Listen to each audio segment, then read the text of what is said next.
All right, welcome back everybody. My name is Pratesh here with Kaizen Crypto, bringing you guys another video. So I hope you guys are all doing well and that you're having a great day. What I wanted to share with you guys, some news regarding Cardano's latest update. Most problems with proof of stake have been solved. Byron Reboot is bug-free. So I wanted to share with you all some of my thoughts related to this article and taking a look also the Bitcoin block reward halving less than 1 month away. So with all of the macro events happening here, how is the Bitcoin halving going to play a part in cryptocurrencies? Taking a look also at the US debt clock, some really cool things that I found here. Just noticed that there's actually a dollar to crypto ratio now. So I wanted to share with you guys all of that here in this video, so stay tuned.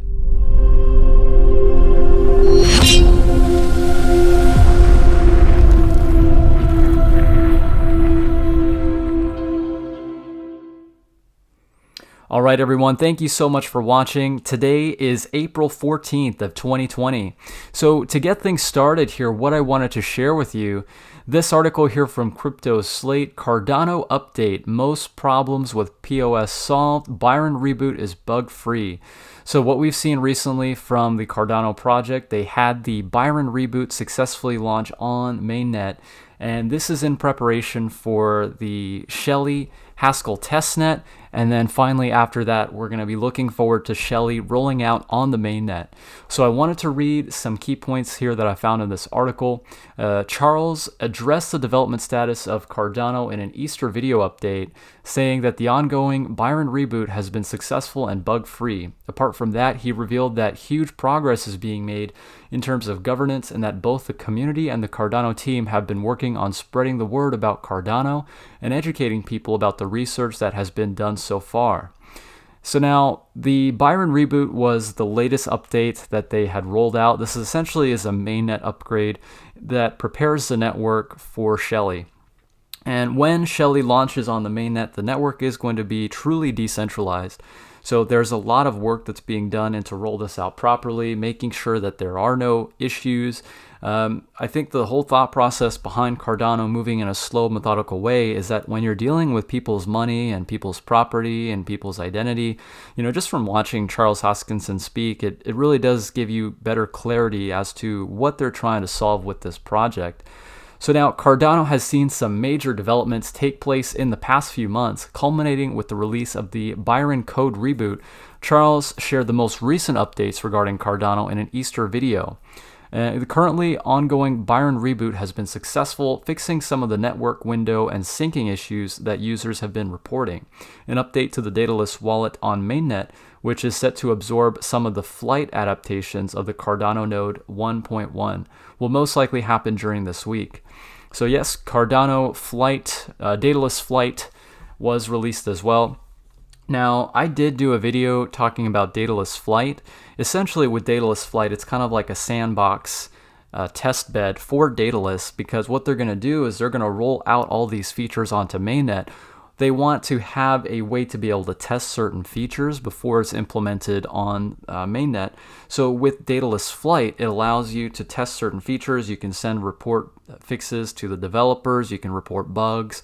One thing I noticed with Daedalus Flight, it's a much faster synchronization time.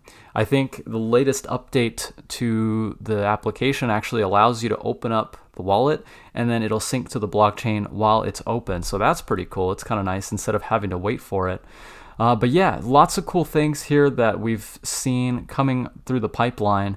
Now, I wanted to give you all some information regarding this as well, switching to a public testnet. So according to Hoskinson, the next testnet that is set to be released on the network will be connecting the wallet backend to the Cardano node. This, he explained in the video, will allow users to enter keywords into client software so that mainnet wallets and testnet earnings can get consolidated together. Doing this through a testnet will enable IOHK to solve any issues that may arise with accounting, but won't be possible when the mainnet launches. After Shelley, the Haskell testnet will be run for a bit to bring the pieces together. Its end will finally bring about the beginning of the Shelley era. So we've already gone through the Byron Reboot. Next is the Shelley Haskell testnet.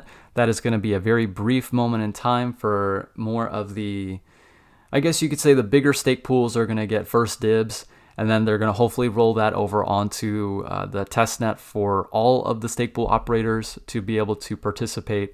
But we shall see how they go about rolling that out. The only concrete data given in the update has been the audit from Route 9B.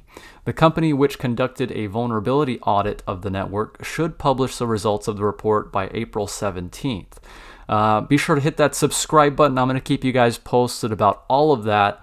Lots of interesting things coming up here with Cardano. Very excited. We're anticipating the Shelly Haskell testnet. So I'm going to keep you guys updated on all of that. So be sure to stay tuned.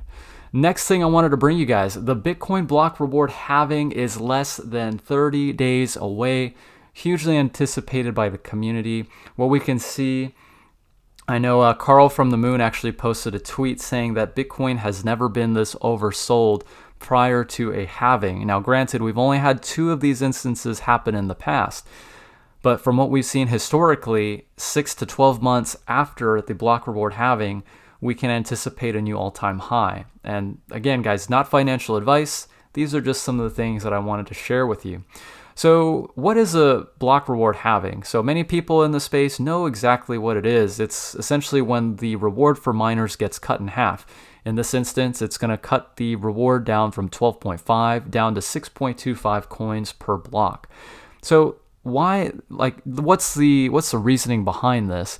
So Bitcoin was designed as a deflationary currency. Like gold, the premise is that over time, the issuance of Bitcoins will decrease and thus become scarcer over time. As Bitcoins become scarcer and if demand for them increases over time, it can be used as a hedge against inflation as the price, guided by price equilibrium, is bound to increase.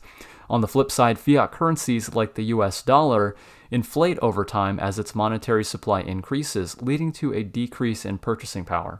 This is known as monetary debasement by inflation. A simple example would be to compare housing prices decades ago to now, and you'll notice that they've increased over time. And this chart explains that perfectly. We can see that the monetary base for Bitcoin increases as time goes on. However, the inflation rate gradually becomes less and less. So it's a deflationary asset. And how does this tie into the US dollar? Well, what we're seeing is that companies are being bailed out, hedge funds are being bailed out, banks are being bailed out.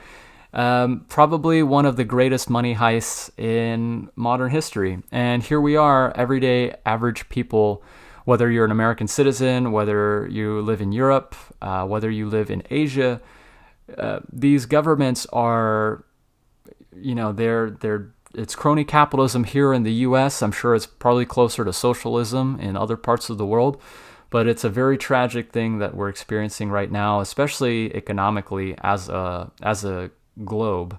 But one thing I wanted to share with you guys here, this is a US debt clock. I found this very interesting. Now there's actually a little tab here for dollar to crypto ratio. So we know here that there was a dollar to silver ratio, dollar to gold, but now there's dollar to crypto. So I thought that was kind of neat. Now crypto is kind of like up there with gold and silver, and people are kind of treating it kind of like the store of value and the safe haven, quote unquote. However volatile it might be, it is a way to take your cash or take your fiat and put it into something that's outside of the monetary system. So now, how does this all tie into what we're seeing on a macro level? Well, governments are printing lots of money. And they're printing it to a point where right now we're seeing, the prices are not reflecting that money printing yet because it's a deflationary environment. I think people, being that they're laid off from their jobs, they're not able to be productive. We're seeing prices coming down because there is less demand across the board.